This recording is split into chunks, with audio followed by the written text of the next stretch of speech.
थारी काया को गुलाबी रंग उड़ जासी रे फीको पड़ जासी। सूरज उग उग दोपारो रे तपियो। सूरज सुबह सूर्योदय होता है, लेकिन शाम को तो उसे ढलना ही पड़ता है। रैन बसेरो पंछी रे कीनो, भोर भया पंछी उड़ जासी। रात्रि के समय पेड़ में तरह तरह के पक्षी सारे निवास करते हैं, लेकिन सुबह होते ही पुनः वहां से चले जाते हैं। इसी प्रकार ये संसार में हम सब आए हैं, एक न एक दिन तो हमें भी मृत्यु की शरण होना है। ये मृत्यु किसी को छोड़ता नहीं है। 7 दिन में तो हमारी भी मृत्यु होने वाली है। सोम मंगल बुध गुरु शुक्र शनि रवि। परीक्षित को तो ये पता था कि 7वें दिन मेरी मृत्यु होगी, हमें तो ये भी नहीं पता कि कब हमारी मृत्यु होने वाली है। विशेष सावधानी पूर्वक हमें भगवान की भक्ति करनी चाहिए। परीक्षित राजा ने गृह त्याग कर लिया, गंगा के तट पर जाकर वो विराजमान हो गए हैं। पूरे संसार में ये समाचार फैल गए थे। बड़े बड़े ऋषि, बड़े बड़े महर्षि, बड़े बड़े राजर्षि, बड़े बड़े देवता, बड़े बड़े गंधर्व, सारे के सारे उस समय गंगा के तट पर आकर अब परीक्षित राजा को आश्वासन देने लगे। और उस समय एक बड़ी अद्भुत आश्चर्यकारी बात हुई कि वहां पर शुकदेव जी महाराज स्वयं पधारे।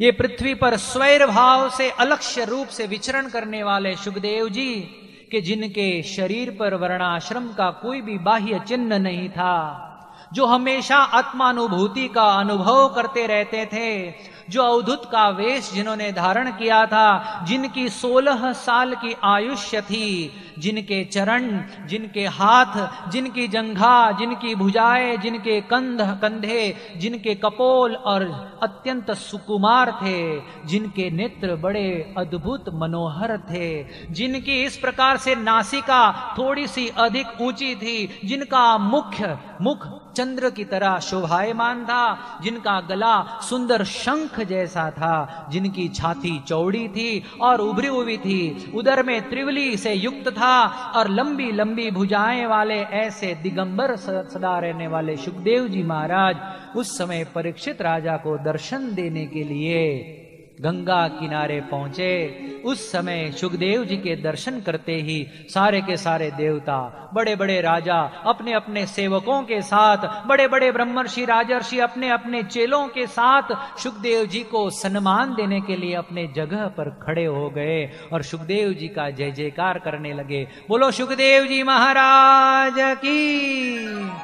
राजा परीक्षित ने उच्च आसन पर शुकदेव जी को आरूढ़ कराया गया और उस समय शुकदेव जी महाराज के चरणों को धोकर चरणोदक परीक्षित राजा ने अपने माथे पर चढ़ाया और अत्यंत विनम्रता के स्वर से कहने लगे कि हे शुकदेव जी महाराज, यद्यपि हम ऋषियों के द्वारा श्रापित किए गए हैं, तिरस्कृत किए गए हैं, फिर भी आपने हमें दर्शन देने के लिए यहाँ पधार कर हम पर बहुत बड़ा अनुग्रह किया है। आपकी करुणा अपरंपार है। और अब मैं आपके चरणों में नतमस्तक होकर एक प्रश्न पूछता हूं। शुकदेव जी महाराज को परीक्षित राजा पूछते हैं, अतः पृच्छामि संसिद्धिम योगिनां परमं गुरुं पुरुषेह यत्कार्यं म्रियमाणस्य सर्वथा यच्छ्रोतव्यम् अथो जप्यं यत्कर्तव्यं नृभिः प्रभो स्मर्तव्यं भजनीयं वा ब्रूहि यद्वा विपर्ययम्। हे शुकदेव जी महाराज, अतः पृच्छामि संसिद्धिम, जीवन में पूर्णता प्राप्त करने के लिए, जीवन में शांति प्राप्त करने के लिए, जीवन में परिपूर्णता का एहसास प्राप्त करने के लिए, जिसको अपनी मृत्यु सामने दिखाई पड़ती हो, ऐसे पुरुष को ऐसे समय पर क्या करना चाहिए, कौन सा जाप करना चाहिए, किसका स्मरण करना चाहिए, किसका इस प्रकार से कौन सा ऐसा कर्तव्य करना चाहिए कि जिससे उसको जीवन में परिपूर्णता का अनुभव प्राप्त हो। आप देखिए कि संसार के लोगों ने संसार में बहुत कुछ प्राप्त किया, किंतु परिपूर्णता का अनुभव उन्हें नहीं हुआ। माइकल जैक्सन इतने बड़े जग विख्यात गायक, जिन्होंने एक एक सेकंड के करोड़ों रुपए की आमदनी प्राप्त की, आज लाखों करोड़ों लोग उनके पीछे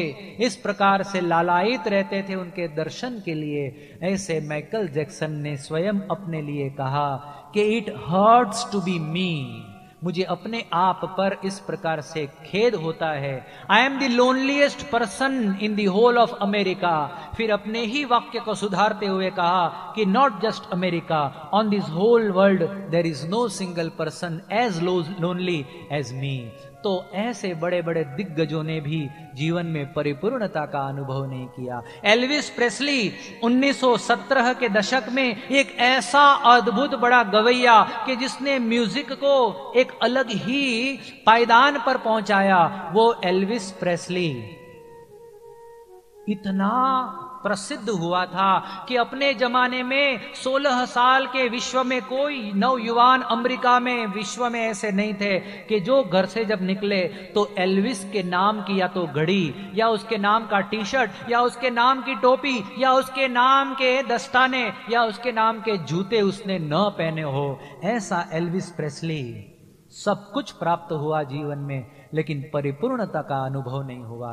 जीवन का अंत केवल 32 साल की उम्र में उसने कर दिया, सुइसाइड किया, आत्महत्या की। और जब उसके पोस्टमार्टम किया गया तो पता चला कि उसके पेट में से 10 अलग अलग प्रकार के ड्रग्स मिले।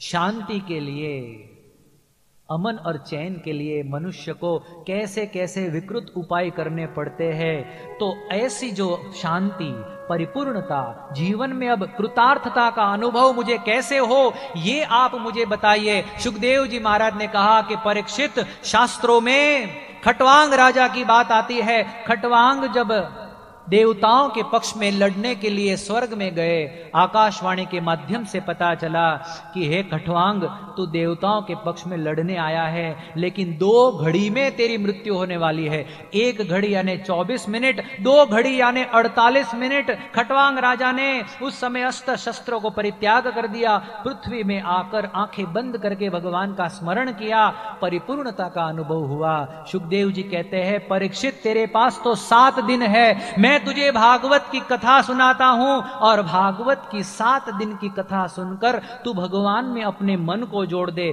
तू भगवान की शरणागति का स्वीकार कर, तेरा कल्याण, तेरा मोक्ष अवश्य होगा। तो ऐसी अद्भुत ये भागवत की कथा का सुखदेव जी महाराज ने अब प्रारंभ किया है। वाजपेय शतानिच, कोई व्यक्ति 1000 बार अश्वमेध यदि कर ले, कोई व्यक्ति 100 बार वाजपेयी यज्ञ कर ले, फिर भी भगवान की ये भागवत कथा सुनने के बराबर वो पुण्य नहीं होता। भागवत की कथा का पुण्य इन सब से अनेकों बार विशेष है, अधिक है। लोग तीर्थों की यात्रा करते हैं, लेकिन यहां पर कहा गया है कि न गंगा न गया काशी, न पुष्करम न प्रयागकम, शुक शास्त्र कथायाश्च फलेन समताम नयेत। भगवान की एक कथा सुनने से जो लाभ मिलता है, जो सौभाग्य मिलता है, वो 68 तीर्थ करने से भी नहीं मिलता। तो ऐसी अद्भुत ये भगवान की कथा सुखदेव जी महाराज कहते हैं, हे परीक्षित, मैं तुझे सुनाऊंगा और इस कथा को सुनने से तुझे परिपूर्णता का अनुभव होगा, तेरे हृदय में कृतार्थता का अनुभव होगा, क्योंकि तेरा संबंध, तेरा जुड़ाव भगवान से हो जाएगा। ऐसी अद्भुत ये भगवान की कथा का आरंभ सुखदेव जी महाराज करते हैं। प्रथम स्कंद का यहां पर समापन होता है और द्वितीय स्कंद में सुखदेव जी महाराज ने प्रारंभ में भागवत के 10 लक्षणों की बात परीक्षित को कही। अत्र सर्ग विसर्गश्च स्थानम पोषण ऊतयः, ईशानु कथा मन्वंतर कथा निरोधो मुक्तिराश्रयः। हे परीक्षित, ये भागवत में 10 विषयों का वर्णन किया गया है। अत्र सर्ग विसर्गश्च, भगवान ने ये संसार का सर्जन कैसे किया, जीव सृष्टि का सर्जन कैसे किया, ये बात ये भागवत में बताई गई है। अत्र सर्ग विसर्गश्च स्थानम पोषण ऊतयः, भगवान ने ये संसार का पोषण किस प्रकार से वो कर रहे हैं, किस प्रकार से भगवान इसका निरोध यानी के संहार करते हैं, प्रलय करते हैं, ये भी मैं तुझे इस भागवत में समझाऊंगा। अरे ये भागवत में विभिन्न मनवंतरों में विभिन्न अवतारों ने जो अवतार ग्रहण करके जो लीलाएं की है, उन लीलाओं का भी मैं तुझे गान सुनाऊंगा। ये भागवत में भगवान के भक्तों का आख्यान मैं तुझे सुनाऊंगा, और ये सब सुनते सुनते तू भगवान में अपने मन को निरुद्ध कर लेना, तेरी वासनाओं का त्याग हो जाएगा, जल जाएगी तेरी वासना और भगवान में तेरा मन लग जाएगा। सच्ची शरणागति तू प्राप्त कर सकेगा, क्योंकि अंततो गत्वा शरणागति ही ये भागवत का सार है। अत्र सर्ग विसर्गश्च स्थानम पोषण ऊतयः ईशानु कथा मनवंतर कथा निरोधो मुक्ति आश्रयः।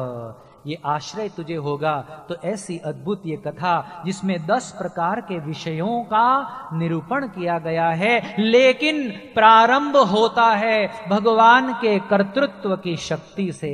भगवान ही ये संसार के कर्ता हरता है। भगवान जो है उनके अस्तित्व का स्वीकार करो, भगवान के कर्तृत्व का स्वीकार करो। ये भागवत का प्रारंभ है। आज हम देखते हैं कि ये संसार में कहीं ऐसे लोग हैं जो कहते हैं कि भगवान ने ये संसार का सर्जन नहीं किया, भगवान के अस्तित्व का स्वीकार कैसे करें, जो दिखते नहीं है उनको कैसे स्वीकारेंगे। अरे संसार में कहीं ऐसी बातें हैं जो दिखती नहीं है, फिर भी उसका स्वीकार हम करते हैं। बुद्धि कोई दिखा नहीं सकता पदार्थ के रूप में, गुरुत्वाकर्षण शक्ति को कोई दिखा नहीं सकता पदार्थ के रूप में, वायु को कोई दिखा नहीं सकता, इलेक्ट्रिक करंट को कोई दिखा नहीं सकता, लेकिन फिर भी उसके अस्तित्व का हम स्वीकार करते हैं। उसी प्रकार भगवान है, यद्यपि भले ही न दिखाई पड़ते हो, लेकिन भगवान है। प्रमुख स्वामी महाराज को राजकोट में एक नवयुवान ने कहा कि भगवान है क्या, भगवान है? स्वामी जी ने निधड़क पने कहा कि हाँ भगवान जरूर है। कि क्या आपने देखा है भगवान को? प्रमुख स्वामी महाराज ने एक क्षण का भी विचार किए बिना कहा कि हमने देखा है, तो मुझे भी दिखाओ। प्रमुख स्वामी महाराज ने कहा कि सत्संग करो, जरूर भगवान दिखाई पड़ेंगे। अरे भाई, दूध में मक्खन है, दूध में दही है, दूध में घी है, लेकिन भले हम अपनी सगी आंखों से नहीं देख पाते, वो घी प्राप्त करने के लिए, मक्खन प्राप्त करने के लिए एक प्रोसेस होता है। वो प्रोसेस को जब हम करते हैं तो अवश्य उसमें से हमें घी, दूध और मक्खन प्राप्त होता है। उसी प्रकार भगवान है, लेकिन भगवान को प्राप्त करने का एक प्रोसेस है। एक सत्संग के माध्यम से भगवान मिलते हैं। आज लोग कहते हैं कि भाई भगवान के इंटरफियरेंस की, भगवान के हस्तक्षेप की कोई जरूरत नहीं है। स्वभाव और काल के द्वारा यह संसार चलता है। श्वेता श्वेतर उपनिषद में कहा कि स्वभावम एके कवयो वदंती कालम यथान्ये परिमुह्यमानाः। कुछ लोग कहते हैं कि स्वभाव के कारण संसार चलता है, स्वभाव के कारण। मिर्ची के स्वभाव में तीखापन है, गन्ने के पानी से सींचो फिर भी मिर्ची हमेशा तीखी ही रहेगी। गन्ने के स्वभाव में ही मीठापन है, गन्ने को मिर्ची के तीखे पानी से सींचा जाए फिर भी मिर्ची हमेशा, अरे गन्ना हमेशा मीठा ही रहता है, क्योंकि उसके स्वभाव में तीखापन है, स्वभाव में मीठापन है। तो स्वभाव से ही ये संसार चलता है, भगवान को बीच में लाने की क्या जरूरत है? ऐसा मानने वाले भी लोग संसार में है। कुछ लोग कहते हैं कि काल से ही सब होता है। समय होने पर 9 महीने होते हैं, बच्चा पैदा होता है, समय होने पर वो युवान बनता है, समय होने पर वो वृद्धत्व को प्राप्त करता है। तो इसमें बोलो भगवान को बीच में लाने की क्या जरूरत है? अरे सिगमंड फ्रॉइड और कार्ल मार्क्स जैसे लोगों ने कहा कि money is the motivating force of the world, किसी ने कहा कि sex is the motivating force of the world, Charvak जैसों ने कहा कि पृथ्वी, जल, तेज, वायु, आकाश से ये संसार चलता है, भगवान की कोई जरूरत नहीं है। किसी ने कहा, महर्षि कणाद जैसे ने, कि परमाणु से ये संसार चलता है। आजकल के वैज्ञानिक लोग ऐसा कहते हैं कि एक गॉड पार्टिकल को ढूंढने में सब लगे हुए हैं। एक ऐसा पदार्थ कि जिस पदार्थ, ऐसी फॉर्मूला कि जिसके द्वारा भगवान को निकाल कर ये संसार का सर्जन अपने आप ही समझ में आ जाए। लोग कहते हैं कि बिग बैंग थियरी, एक ऐसा अद्भुत विस्फोट अवकाश में हुआ और उस विस्फोट से अपने आप ही ये संसार का सर्जन हो गया। लेकिन बड़े बड़े वैज्ञानिकों ने कहा है, बड़े बड़े वैज्ञानिकों ने कहा है कि अपने आप केवल मात्र एक विस्फोट से ये संसार का सर्जन होना, उसकी शक्यता कितना प्रतिशत है। तो कहते हैं कि जैसे कि पहले के जमाने में प्रेस में ABCD, अलग अलग A, अलग अलग B, ऐसे कई सारे अक्षर हुआ करते थे। उनको जोड़ जोड़ कर वाक्य बनाया जाता था और जोड़कर फिर इस प्रकार से पुस्तिका छापी जाती थी। कंप्यूटर पर कभी पेज लेआउट का जमाना वो नहीं था। तो ऐसे किसी प्रिंटिंग प्रेस में आप जाइए, लाखों ABCD अक्षरों को एक थैली में भरकर अच्छी तरह से घुमाइए और एक बड़े विशाल मैदान में अपने आप उस थैली को बिछा दीजिए और उस बिछाने से भागवत जैसा एक ग्रंथ अपने आप ही यदि हो जाए तो शक्यता कितनी है? 1 लाख बार, 2 लाख बार, 1 करोड़ बार आप बिछाओगे तो भी वो शक्य नहीं है, शक्यता बहुत कम है। उसी प्रकार भगवान के बिना अपने आप एक विस्फोट से ये ऐसा अद्भुत संसार हो जाना, इतनी इसकी शक्यता नहीं के बराबर है। तो इसीलिए कहते हैं कि भगवान ने ये संसार का सर्जन किया है। हमारे यहाँ कहते हैं कि where there is a creation there has to be a creator.